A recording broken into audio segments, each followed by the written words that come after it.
Good evening, and welcome to our series that showcases the impacts of Drake Art and Design alumni. I'm Julia Franklin, Anderson Gallery Manager, and joining us tonight is painter Jill Wells. As we begin, the Anderson Gallery at Drake University in Des Moines, Iowa, acknowledges that the land on which we gather is the traditional, ancestral, and unceded land of the Iowa, Sauk, and Meskwaki peoples. We offer our respect to their elders, both past and present, and to future generations. We recognize that our presence here today is the result of the ongoing exclusion and erasure of Indigenous peoples who were the original stewards of this land. As these words of acknowledgement are spoken and heard, let the ties these nations have to their traditional homelands be strengthened, renewed, and reaffirmed.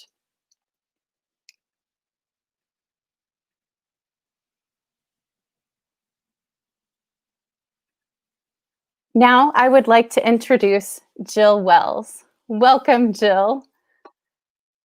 Jill is a painter and community activist for disability rights. Jill graduated from Drake in 2005 with a BFA degree in painting. Jill has remained in Des Moines since her graduation and has worked to inspire at-risk youth and those in addiction recovery. Jill is widely known for her colorful narrative paintings and murals, especially those at the Des Moines YMCA and Blank Park Zoo. She is the recent recipient of the 2020 Iowa Art Incubation Award, and she's represented by the Great Frame Up Gallery. Tonight, we're thankful Jill can be here to share her artwork and process. A question and answer session will follow, so please type your questions in the comment section. It's sure to be an inspiring talk and a video demonstration of her painting. Please join me in welcoming Jill Wells. Take it away, Jill. Thank you, Julia, so much for that warm welcome, and it's an absolute pleasure to be here tonight. So I want to thank you, Drake University and Anderson Gallery, for inviting me to have this talk with you and inviting me to be part of the Alumni Showcase. So I want to just kind of jump right in, and we'll start in a warm place. This piece here is a piece that's part of a series I've been working on for the better part of 2020. And a warm place is a palette of really deep, rich hues. When we look at these blues, these purples, I created a palette here that's very, for me, cool, but warm at the same time. And we have abstract that's, for me, presented in a way that's still somewhat representative of a figure here of a bird. And this is a piece that is a sister piece. So if everyone hangs around to the end of the artist talk, there's actually another piece that came before this that inspired this. And this was a commission from a dear friend of mine who has collected my work for some years. And I really walked away from this with like a yearning to continue to create from this space.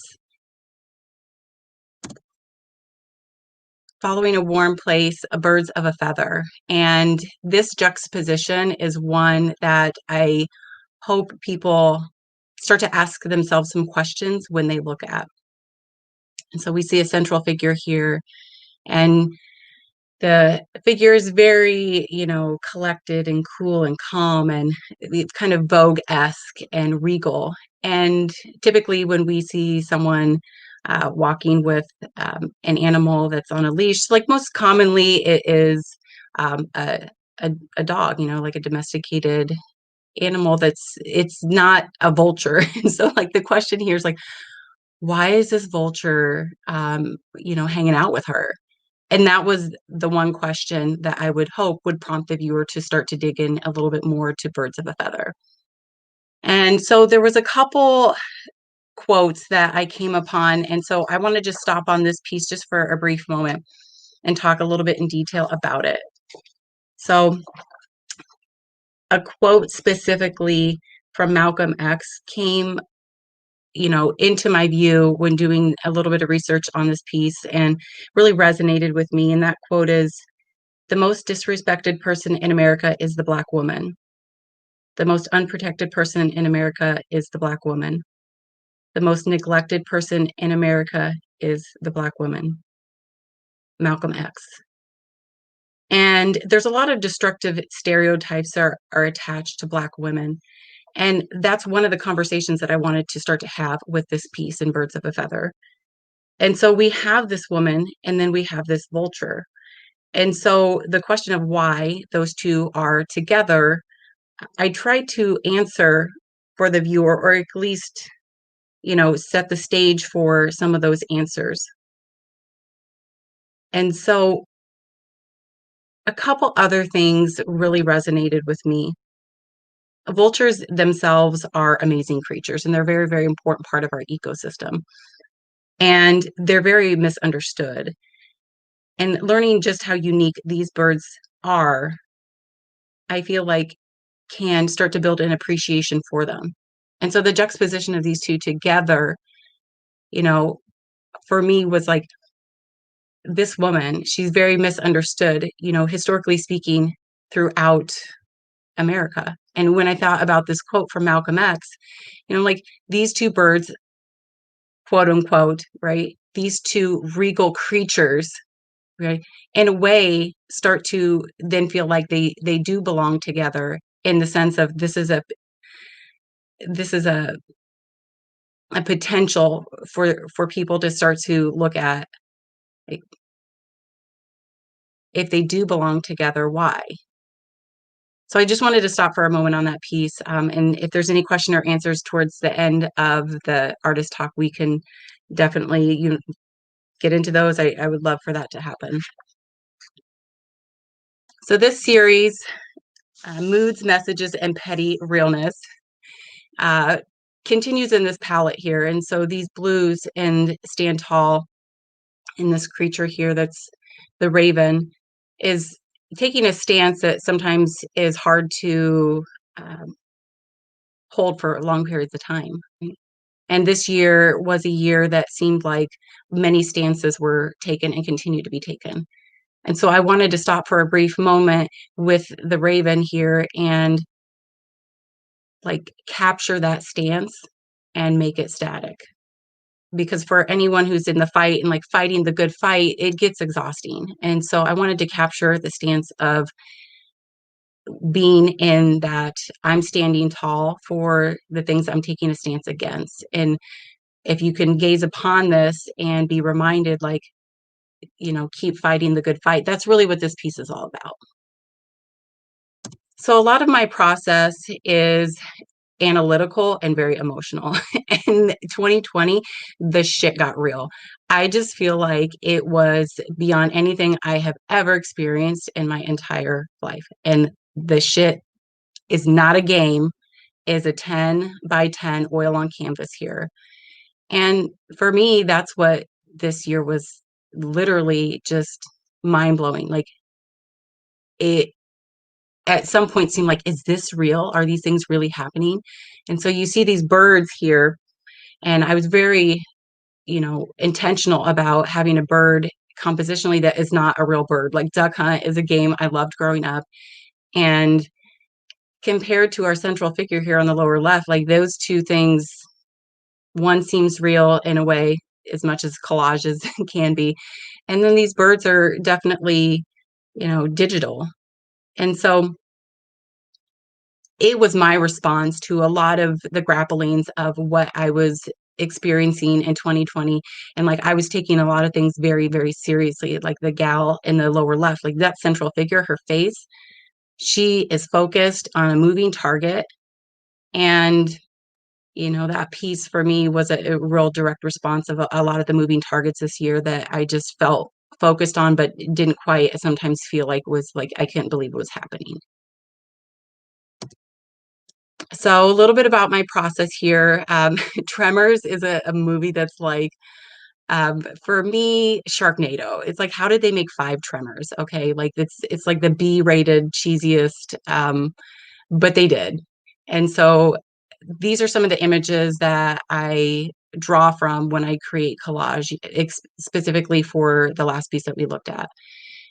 Duck Hunt, that dog, like if you play Duck Hunt from back in the day, like when that thing laughs at you, like you like, you just play another round and you get very, very competitive. So a lot of my process when I go into collage, I already know what I have in mind that I want to try to communicate to the viewers. And I think about like, what is the presence of the work?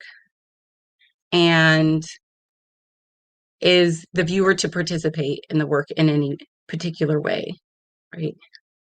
Are they an audience? Are they a witness?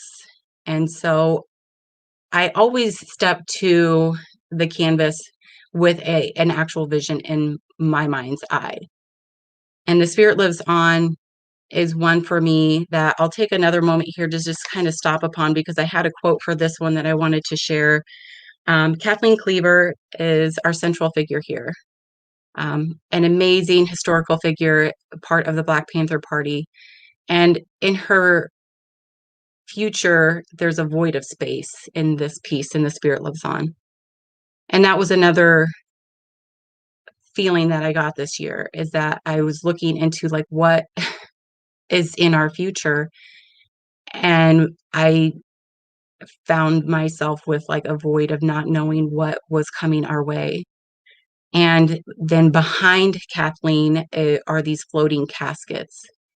And intentionally, I wanted there to be a little bit of like, is it finished?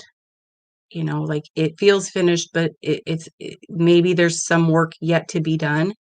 And when I think about movement makers like Kathleen, when I think about activists and individuals who are taking a stance, no matter where they are in their life, like that work usually continues and the spirit lives on. And so floating coffins, historically speaking, are tied to actually several different things, but there was a quote in Black Panther, and so I wanted to share that as well. And so floating coffins it's like a coined phrase from slave ships, and they were called that because the slaves were packed so tightly into those conditions that were very, very inhumane, that many of them died in passage. And the quote from Wakanda, or I'm sorry, from Black Panther that came to mind was, "Just bury me in the ocean with my ancestors who jumped from the ships because they knew death was better than bondage." So why do caskets float? There are these vaults, they're like vault-like caskets, and there's a ceiling, and when the ground becomes overly saturated with water, the ceiling can like pop, and the vault is like released, and then the casket, um, it starts to float. So it's like that saturation causes that vault and that casket to, um, like become unearthed, right? I felt like that happened so many times for me this year as well. In direct response to the murder of George Floyd, I could not watch that video. And it was like this flood of emotion. And I just felt like throughout the year, there was like all these things bubbling up from underneath, like the surface of America, and like, whose America is it? And like different um, definitions of like, this is my America, that's your America. Like all these things just kind of came up. And I felt like this was a perfect metaphor for like these things that we tried to bury, like they just resurfaced because this flood of oversaturation of things, and so that's why I chose specifically that image and had that image in mind. And for me, it was a very powerful one, because you start to have, I mean, at least for me, a lot of questions in response to grief and loss. That most times, it's like a lot of times we struggle with those conversations. So as much as certain pieces of mine, I feel like are like very intense and emotionally charged and just like kind of serious, I hope that they can help make really uncomfortable conversations a little bit easier to have. Not necessarily that it's going to feel comfortable to have the conversation, but at least that we can have those conversations. And that to me is a big part of my process when I think about creating artwork. Kathleen, a little bit of information on her here. I'd like to give credit as well to the image that I had chose. So here on the left, Kathleen is standing next to Black Panther co-founder Bobby Seale, and the image is courtesy of the Struggle for the World World Press. A quote also that really resonated for me, people have been murdered for less than what the Black Panthers did. So the question was for us, do we want to live on, or do you want to live on your knees or die on your feet? So just kind of leave it with that, because that for me is extremely powerful. What we will overcome. So to kind of shift and look at what sometimes are we fighting for, and what would we like to overcome within this series here for Moods, Messages, and Petty Realness. This one isn't so much petty as it is supposed to be hopeful and evoke a sense or a presence of hope for the viewer in looking at it. And there's a delight that I just had in creating this piece and this stack of just stuff underneath her. So I have 2 close-up images that we'll get into. And the question, hopefully, that people start to ask themselves when they look at this is like, how on earth is that tiny little butterfly going to carry her? Like, what's happening? Like, is she going to be okay? Like, why did she make that choice? And, the light and the dark contrast for me is something that I start with in my process before I lay anything else onto the surface. I know what I want to create. I know the images that will go collaged or painted onto the surface, but the process itself always starts with these color casts. I'm an oil painter, and I work in water-soluble oils. I work in a studio that's in my home, and so I'll select a series of canvases and sizes, and I just lay them out in my studio. I know my color palette that I want to start with, and I will literally just coat every single canvas in these casts from dark to light. And so these competing, contrasting tones have a metaphorical reference in regards for me to spirituality. There's a close-up.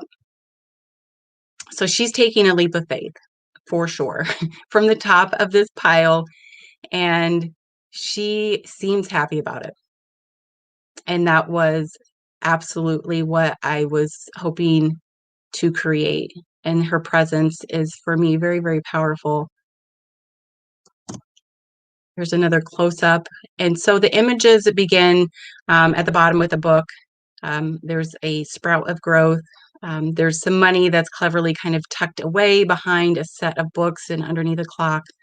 And then the butterflies are something, metaphorically speaking, that oftentimes we think of transformation. And we think about like going from a caterpillar into this beautiful butterfly, that these things don't, like, how is that possible? Like, what it looked like to begin with is not at all what happened. And for me, that is what we will overcome. So the title of the piece is, It Might Look One Way Now in 2020. And that's what I'm hoping we will overcome, is that at the end of this, there's going to be this transformation that's very strong and able to carry us on, and unlike anything that we had perceived for it to be when we first saw it. A King's Kids series is one that I started in 2018. You'll notice this kind of reoccurring, again, palette here with these casts from light to dark.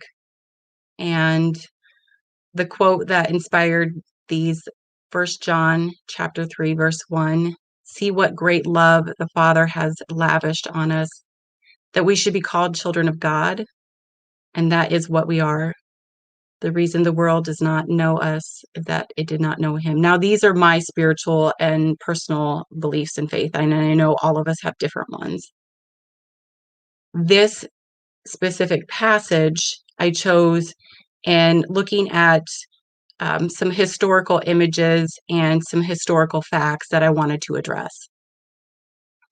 So we have here two images from the Little Rock Nine. Elizabeth Eckford is on our far right here in purple, and she's the primary central figure that really called me to action.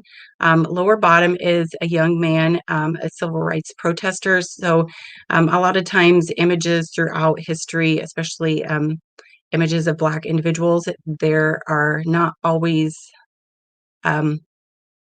the best catalogs kept of who these individuals were, especially in a series I did in regards to African Americans working on cotton plantations. So to kind of, I'll toggle back and forth just quickly between these two. If we think about the previous passage, we think about like this lavishing, right? And Elizabeth having this gold crown. Well, here we see that that's definitely not what the situation was. So Elizabeth in the bottom is behind a set of glasses. And to me, I feel like she's in the 1,000-yard stare, like that place that the mind goes in really traumatic experiences. Like she's just, for some reason, I connected so strongly, which is like feeling like I did not have that experience in my life, but I feel like I had an experience where like I went to that place and I just like zoned out and like you just move forward, but you're not quite, you don't think, you maybe think back or look back and you're like, I don't remember how I got through that experience. The courts argue legal segregation makes Black students feel inferior to white students. When the law sanctions or permits segregation, Black students get the message that their country considers them different in some way. They may feel the country doesn't value them as much as it values other students. This quotation emphasizes the important role of the courts and officers of the law in American life. The court recognizes rulings can have a great impact on how people live and even how they think of themselves. I'm not quite sure that I'm convinced that Elizabeth thought of herself as this child being lavished. And so I wanted to create that, literally taking her and those other individuals from the Little Rock Nine out of those situations and putting them into this like spiritual realm of like what is really happening, these parallel realms. Because what's being lavished upon her from behind is not anything of love, and it's pure hate. There's this whole mob of people just spewing behind her. And so that's really what this series was about. So thinking back, this is the situation that I wanted to create, and having a conversation about this is what the movement maker in a way created. Like these people created a whole shift in momentum towards desegregating and making a path for me. When I think about being allowed to go to Drake University, at one point in time, I would have not been able to do that. So looking at what she and many other movement makers provided for, that's really what the series A King's Kid is all about. And like these things happened, like change occurred. Lonely is from a series entitled the Heart series. And this is the second one from that series as well. So the series was a conversation about matters of the heart. There's several different images where these hearts are kind of being, like torn apart and kind of falling apart and opening up, and like what's coming out of the heart. And this series is kind of an ongoing one as well. I'll toggle back and forth between multiple conversations that I have as part of my process. I've always been like that. I think even looking back at my time at Drake, that I'll have multiple thoughts taking place that I'm analyzing on canvas, and it's very, very therapeutic personally. Iron sharpens iron. From the Proverbs 27:17, iron sharpens iron, and one man sharpens the face of his neighbor. For a period of time, I worked in the West Wing of Polk County Jail and worked with some amazing men. I worked with all men in that counseling seat. And I feel like this piece was really my way of giving back to those men. And so it is a public work, but it's in an environment that is not, I guess, a accessible environment where you can just like go and see the work. So it's a 48 by 60 oil on canvas. Children's Behavioral Health Services Wing at Iowa Lutheran Hospital is a huge undertaking of an amazing project I worked on in 2016. This mural I dedicated to my oldest son, William. And this was probably the first opportunity I had had within my artistic career to really think about art in a way that I had not thought about art before, and a larger scope where it could produce a sense of healing in an environment and a space, and creating a space for other people, specifically to do that. Using art as the catalyst for change, getting off the canvas and getting into a space for a mural was the first, I think it was like the first or the second time I had done that since I had created my initial mural that I used to enter into Drake. So this is a full wing, both sides of the wing, when you go inside. And originally, the space was not the most welcoming environment for young children who were entering in for services for mental health. And so we were looking to create that space that was very welcoming, fun. And I did a lot of research on aquatherapy, the therapeutic qualities of water. And so kind of tapping into the subconscious when you're in this space and you're looking at these tones of blues and thinking about water, I wanted to specifically find the exact, as best as possible, like the right environment to create within the space. And this is what I felt was most appropriate. Des Moines Symphony Academy, 15th Anniversary Celebration Commission. These are two pieces that were probably some of my most challenging works, honestly, to date. So both the canvases are 48 by 60, and the process in this piece was intense. So both canvases are coded in sheet music. It's sonata, and I went through multiple different mediums to try to adhere the sheet music to the canvas and then painting on top of that. And I gessoed out the sheet music. So it's kind of like this push and pull between being able to see the music and not being able to see the music. And I learned a lot about how temperature control is a real part of the process. That, like, I took these things out of my studio and took them to the academy when they were done, and literally the temperature change started to pull the sheet music, or create like a vapor underneath it, and they literally started to kind of fall off the canvases, which was like very embarrassing, but like a humbling experience to learn that, like, there's always room to learn as an artist. And I never want to be that artist that just, like, I know it all, and I got it down. I just want to continue to learn. And one of the things that I had spoke with my spearhead in regards to, like, getting through this process is that he, so like the primary gentleman who commissioned the work for the academy, he's like, Jill, we have to tune the pianos every summer and every winter because the temperature changes, the tuning. And it's just something I didn't think anything about. I didn't know about that. And so it was just a really kind of cool thing to learn. I'm like, oh, so he experiences this when it comes to his art and his music, and them trying to create, this is something they have to do with their instruments. And now I'm experiencing that. And so it was really cool. So now we're kind of at the part of the artist talk where I go back to some of my original work at Drake. The Cotton Memoirs is a series that came from the need to address a multitude of issues and learn deeper historical truths and facts.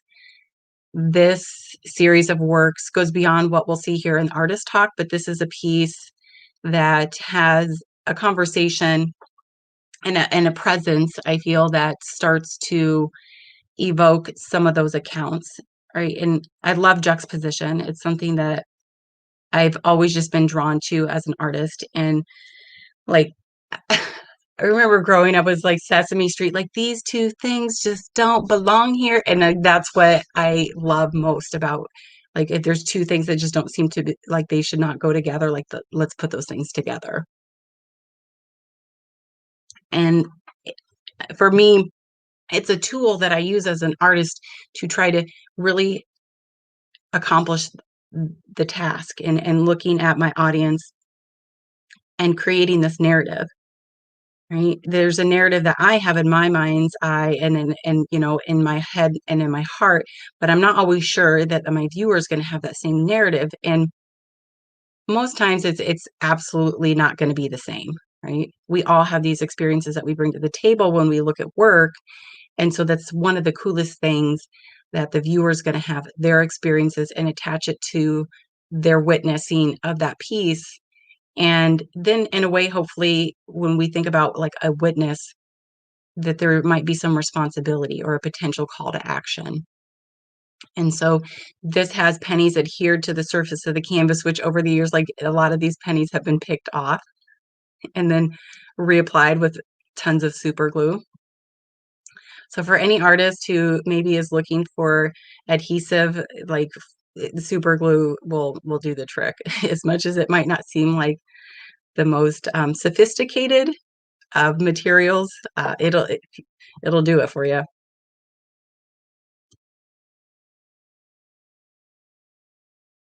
Time, History, and Parallel Realms. This is a large-scale work that I completed as part of my senior thesis at Drake as well. And so it is in the Cotton Memoir series. Each painting is 3 feet tall and 7 feet long. So together they're 14 feet. So I wanted to revisit these pieces just briefly. There's a lot packed into them. So in unpacking them, at the beginning, we see a young girl who's looking out over the waters, and she's on a ship.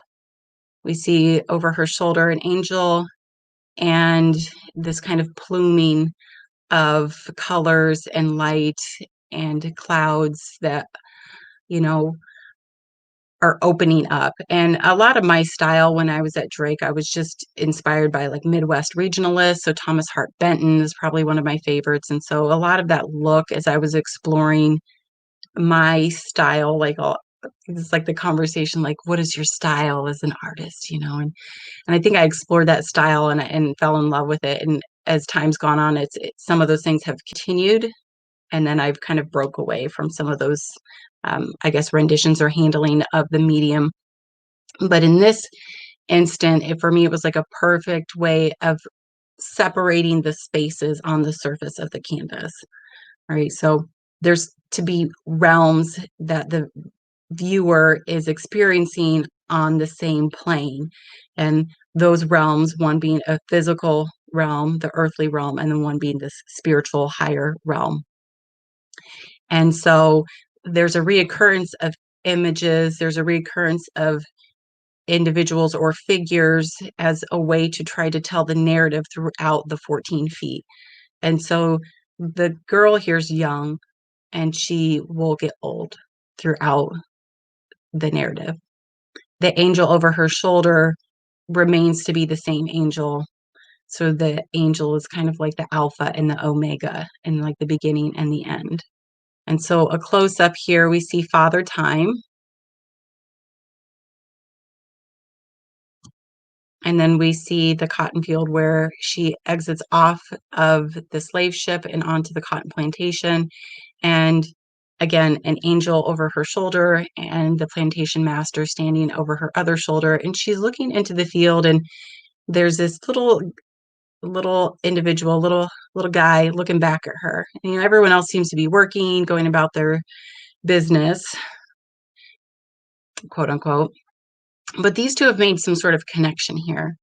And then we see kind of back to the left of the plantation, two individuals standing next to the shoreline. And then if you look up into the far back in the plantation house or the big house, there's a silhouetted figure.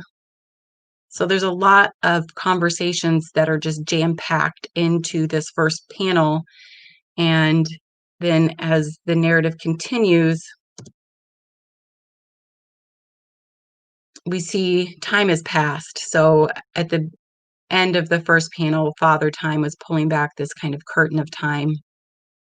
And that is to transition that time has passed literally. This girl who was once a young girl who is now old is still to be seen on the same plantation. And below we see that there's a older man, and that is to be the young boy from the first panel. Couple close-ups here. One of the primary objectives or one of the impacts that I wanted to make with this piece is that there are real human beings behind slavery. There are real individuals, not just working bodies.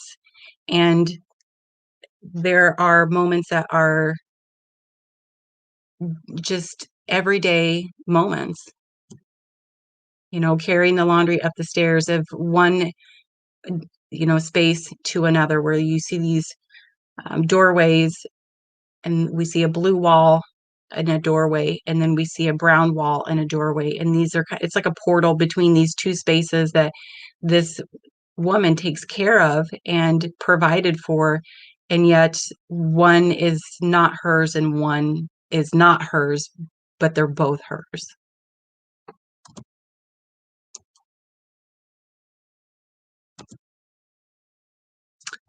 My current work right now is with Disability Rights Iowa. I'm producing a mural that is unlike anything I've ever done before. I was commissioned by Disability Rights to create a piece and address a multitude of issues, and looking at not only disability rights, but civil rights, human rights, looking at matters of LGBTQ communities, looking at taking up space and actually placing images out into the world that need to be seen. And there will be a tactile piece that goes with this for those individuals who need to have accessibility to art but are sight impaired.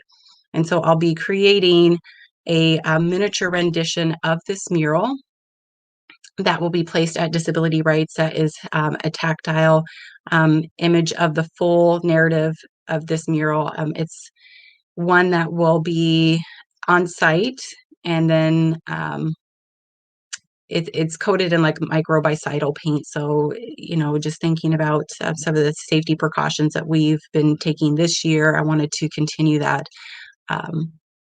And so I'm just in love with this piece because I've been, you know, able to have conversations in a public work that I don't think I've been able to have anymore, like some very honest, open conversations. So the production and the process and the hashtag watching paint DRI. So for Disability Rights Iowa is the hashtag across all social media platforms. So if you guys drop that hashtag, basically it gets this information out across those platforms to any of your family, friends, coworkers, you know, just wanting to really put on a platform, you know, individuals who have been marginalized. Right. And, you know, I just kind of get goosebumps when I think about the world that we live in and the accessibility of things that for, you know, someone who, um, you know, just does not have, you know, some of the, I don't know, it's just trying to articulate some of these things. Just like I get very emotional. Like I just feel like a lot of our world is not built with the thought of someone who's living with a disability in mind.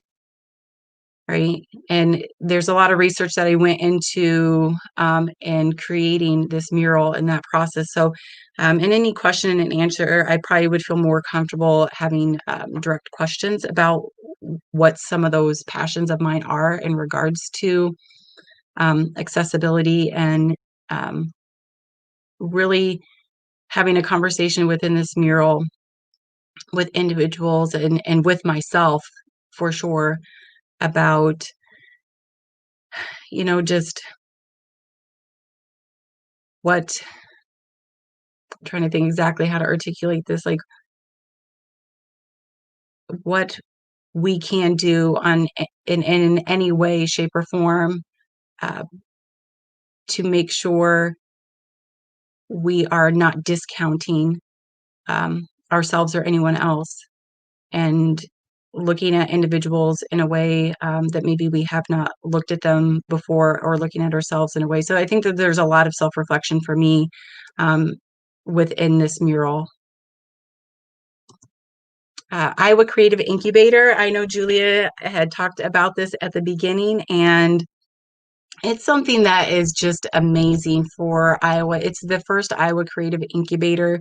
And so my current cohorts and fellows, I've got listed here. They're actually the last four on the far right. So Amanda Tate, Cameron Gray, Chrissy Jensen, and then Dean Kelly. So I've been working with these individuals for almost 2 months now. And the premise is forging pathways between artists and businesses to build more collaborative, more vibrant, and more connected communities. And that's something that in the conversations I've had haven't really been had for me since I was at Drake. Connecting with businesses is very hard, honestly, for artists. I think, and especially in Iowa, that the community and the culture is not like it is in some of the like larger cities. And so the opportunity to work with the incubator really helps us as artists connect with other artists are creating in some of the same headspaces that we are, that maybe we wouldn't have accessibility to. And then once we make connections, the work can continue, and then we can collaborate as artists and reach larger populations.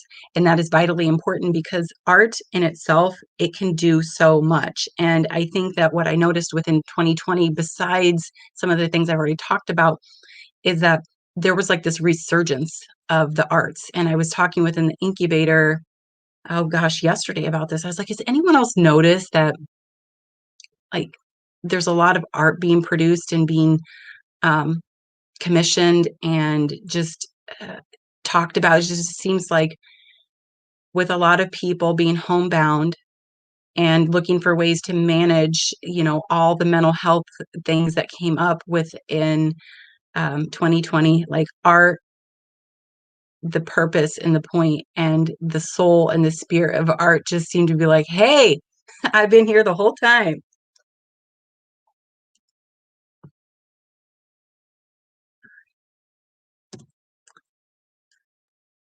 So thank you guys.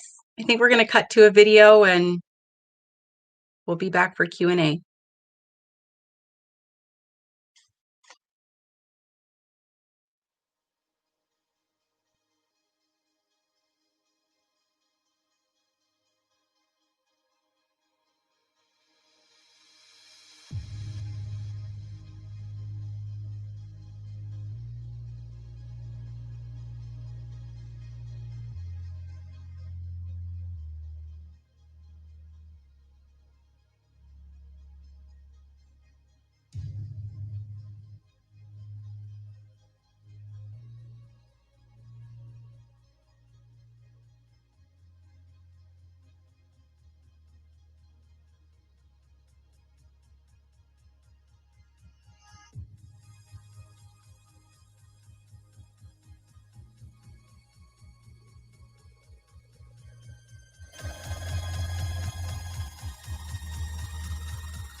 Thank you so much, Jill, for sharing your story. I mean, all of your work tells stories. It starts conversations. It serves as a catalyst for change. And I think that's really extraordinary. We're going to open it up to questions for people. And we already have one from Mara Lyons. So I'm going to push that and show that. So Mara is asking about your color. And if you could talk a little bit more about the role of color in your work and also your use of color. Is it intuitive or the subject of research? Both. And so when I was at Drake, I did cross curriculum actually, and I studied with a professor. Her name was Roberta Victor, and she used to teach at Grandview. And so I took art therapy courses with her and did a lot of research and learned a lot about color theory.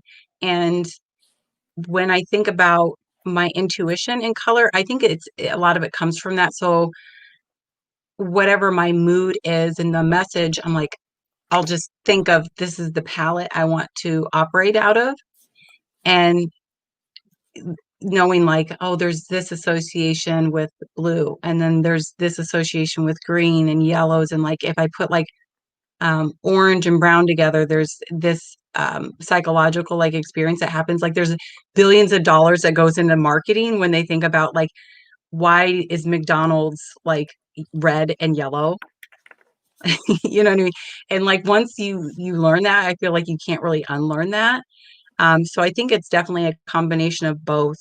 And in regards to the role that I feel color plays, to be honest, this is something as of recently with disability rights that has it just kind of been like really on my heart. So for individuals who are sight impaired, and my brother had a brain aneurysm 20 years ago and lost his eyesight, and so I'm like, how do I reach, individuals who have that? And because color is such a big part of my message. So that's something that I'm wanting to learn more and do more research about. How do I do that? Because I think it plays a role in, the psyche and the mood of the viewer. Like and if you ever swap out like your outfit or something like that for the day and like put this color on or that color on, like you usually kind of get this, oh, I feel this kind of way, or like, no. And it's like, this isn't working. I got to change that. Like, I think that's what really it does in my work. Thank you, Jill, for addressing that. I have a question. I have like a whole book of questions for you, so I don't want to take up a ton of time, but I want you to talk a little bit more about your Drake experience, because you mentioned already about color theory and art therapy, but was there something from your experience that has continued to inspire you or an important takeaway?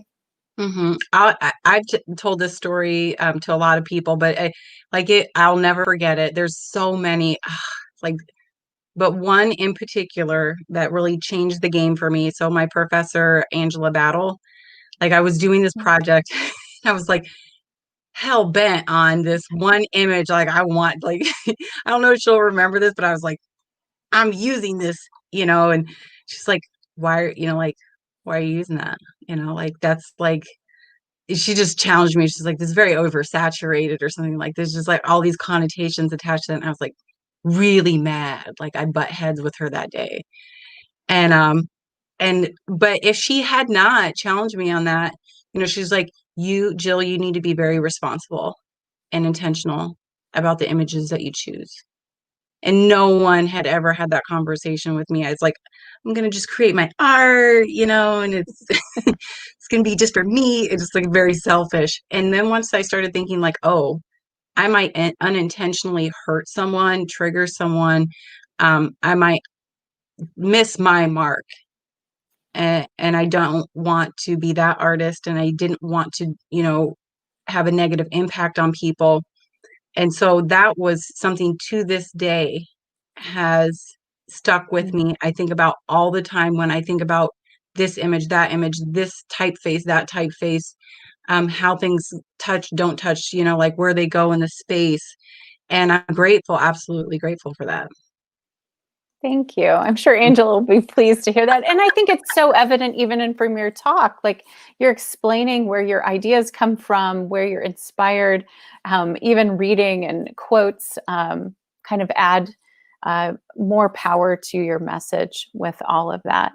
Um, this is a much bigger philosophical question, but it has to do with what you think art can do for the world and maybe what you're hoping to achieve through your own creative practice. I think art, what it can do is be one, a very powerful therapeutic tool. And so I have a lot of conversations with people where they're like, oh, I can't even draw stick figures. And I'm like, well, for one, stick figures have sold for millions of dollars. So you could, if you wanted to, you could do that. Um, but then I have a lot of conversations with people and they're like, well, I haven't, oh my gosh, I haven't drawn since elementary school or since high school. And I'm like, and my next question is like, well, why? Like, and I think there's this, like when you have like a little one, whether it's like, a niece or nephew, or like if you're a caretaker and you babysit or like what, like you will put their artwork like up on the fridge, right? Like, this is so good. And then like as we get older, I feel like that falls away. And I think that's what happens. And people are like, oh, as I get older, it's supposed to become like more sophisticated and it's supposed to look like what a photograph looks like. And well, then that's just kid art, and we stop like doing art. But there's so many studies that talk about how it helps with things like PTSD. Like there was a TED talk that I had watched about an art therapist who works at Walter Reed, and she was profiled in her work on the cover of Time for mask making. And oh my goodness, I was like, I feel like everybody needs to watch this TED talk because, you know, the things these individuals were going through and how art helped them like unlock huge barriers just by, sitting down and whether you doodle a line, there's studies that talk about like memory retention when people do art, like if they're in class, like in a class at Drake, like if you doodle, it actually increases your memory retention by 20% than if you're just sitting there listening, not doing that. So I think art sometimes is like misunderstood. And I feel like what it can do, it's like limitless. Well, kind of building on that misunderstanding, it looks like your murals, you've chosen perhaps to do work in places for groups that have connection or meaning to you. So, what is it about the murals, painting murals, that really seems to make you so very happy? I did my first mural when I was, oh, and it was an amazing experience. I think this is a big part of it. When I was just out of DMAC going into Drake, and it is at Creative Visions. And I'd never done a mural before. And I was like, when I saw the space, I was like, stop it. I was like, I get this whole big thing, and I was like, yes. I just fell in love with these large spaces. And being able to move in a way that you can't move on a smaller space Mm. in painting. And then I'm like, hey, mom, come check my mural out. She's like, I'm just going to wait, until you're done. And I was like, okay. So she comes down, it's all done. And she's like, Jill, I just wanted you to know the reason I didn't come down before is because this is where your father had passed away. And I, Oh, I know, right? whoa. Like my father passed when I was 2, due to a physical altercation. It was gun violence, Mhm. and it just used to be a whole different place. Like Creative Visions now is like a tremendous, wonderful, you know, um, facility for our community. But that's not what it used to be. Like it used to be a Mhm. pool hall, and for me, it just solidified something. There was something about that experience and creating my Mhm. first mural, and then just having this moment where these Mhm. experiences in my life collided, like these two first time experiences, and I'm like, I did not know anything about it before that happened. And I'm like, if that it was just like a spiritual moment for me. I'm like, if this is the current situation, like what does that mean? And what could that mean for other people who enter into spaces that I don't know the history of those spaces? but I have created something within that space that could change the history of the space. Wow. And I was like, I want to do these forever. Just murals. That's powerful. Thank you for sharing that and being vulnerable. I think it makes such an impact. We have a couple questions. One is from Angela, and it kind of bridges into another question that Emily Newman has, and it has to do about your collage work. So your paintings are normally very large, and these murals are even larger. And then how are you kind of working with those smaller pieces? Do you see them coming back together and connecting? Um, so I'm reading it. A question about how you might bring smaller color. Okay, so I'm trying to kind of tie the two of them together. So I like the way that you had worded that. I've worked very, very small before, and I really like it, and I never thought that I would. I think the way that they can be like more epic is that like when things are tiny, there's something to me about that. It's like you want to get really close to them. And with a larger piece, typically you have to step way back to kind of get the full impact. And so I think when things are really intimate and you get close to them, that's the power that the artist can choose to have with the viewer. Like, I'm going to call the viewer to get really close, right? And I'm going to be Yeah. intentional about that. And I think that for me, like, it's it's very delightful because typically like you go to the art museum, the art center, or something like that, you get really close to something and they're like, no, you need to step away, you know what I mean? But it's like, no, I want to be close to it. So I think that's how it can be really powerful. I'm going to move to the question from Emily, and she wants to know where you're sourcing your collage materials because they are fantastic. So tell us more about that. Oh gosh, all over the place. Books, images online, photographs that I take myself. um, I'm trying to think if there's any. And so materials also being tactile materials, whether that's like metals or like, I think you do a fantastic job at this. Like your materials are like, I'm like, stop it. Like they're so good. So trying to get to that level, but if you have any recommendations for me on some of those materials that I don't often think of are the more I think like fabrics or metals or things like that. I have a tendency to like go paper first. But yeah, all over the place wherever I can find them. Well, I know we're getting close to 8 o'clock in our time, but I want to say thank you because I didn't know you until this summer when I judged the Polk County Heritage Exhibition and gave you a big award for a previous work.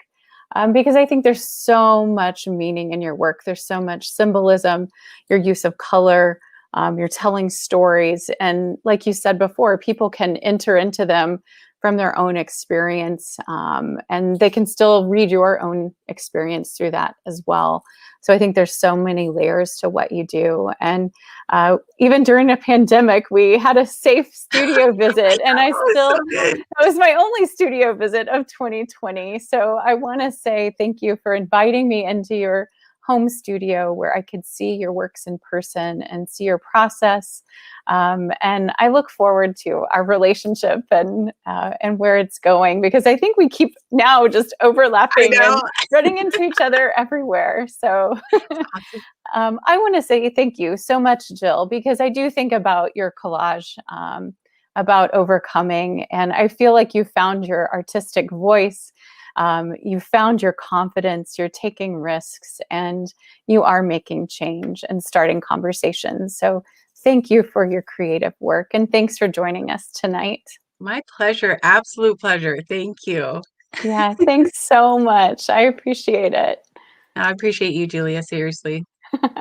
Well, have a good night, everybody.